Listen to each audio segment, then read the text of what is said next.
Nearly 100,000 people died of fentanyl overdoses just last year alone.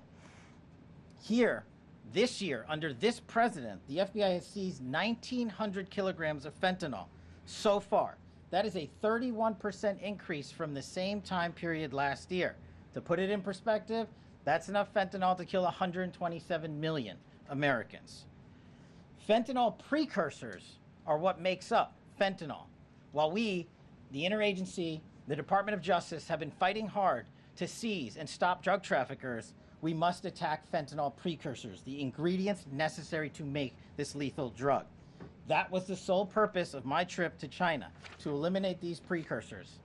And if successful, we would suffocate the drug trafficking organization's ability to manufacture fentanyl in places like Mexico. This was the first time an FBI director has been to China in over a decade and received the audience with his counterpart to address this matter directly. And again, thanks to President Trump's direct engagement with President Xi, the government of China committed fully to my engagement there on the ground in Beijing at a level never seen before. While at Ministry of Public Security headquarters, I met with my counterpart at MPS, where the Chinese government agreed on a plan to stop fentanyl precursors. What does that mean? The People's Republic of China has fully designated and listed all 13 precursors utilized to make fentanyl. Furthermore, they have agreed to control 7 chemical subsidiaries that are also utilized to produce this lethal drug. Effective immediately, essentially, President Trump has shut off the pipeline that creates fentanyl that kills tens of thousands of Americans.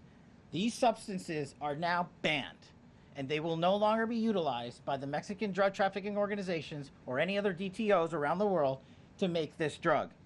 This historic achievement has saved tens of thousands of lives.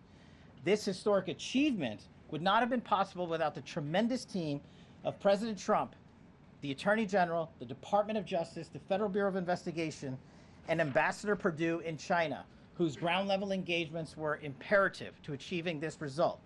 This is yet another example of how President Trump defends the American people, provides security for the American people, and puts the American people first. This is a historic first-in-its-kind achievement by any president to stop the scourge of fentanyl, and it should be championed by every single American. This achievement will save lives. We are thankful for President Trump's steadfast leadership, and this FBI will fearlessly follow in his footsteps to ensure that this mission of safeguarding the American public is achieved every single day.